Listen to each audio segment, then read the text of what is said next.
নমস্কার বন্ধু, আজকের রেসিপি মহারানী পনির। পনিরগুলোকে আমি লম্বা করে কেটে নিয়েছি। এরপরে কড়াইতে সাদা তেল গরম করে অল্প লবণ দিয়ে পনিরগুলোকে হালকা ভেজে নিলাম।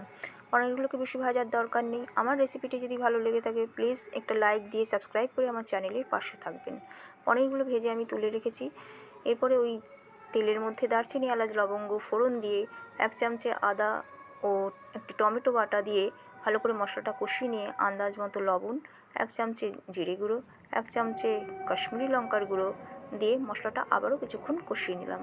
কষানো হয়ে যাওয়ার পর আমি এখানে কাজু, কিশমিশ, চালমগজ, পোস্ত আর 2টো কাঁচা লঙ্কা একসঙ্গে বেটে রেখেছিলাম, সেটা দিয়ে মশলাটা কষিয়ে নিয়ে এতে 4 চামচে দই, অল্প লবণ ও 2 চামচে চিনি দিয়ে ভালো করে ফেটিয়ে রেখেছিলাম, সেটা দিয়েও মশলাটা আবারও কষিয়ে নিয়ে আন্দাজ মতো জল দিয়ে গ্রেভিটা ফুটতে দিলাম।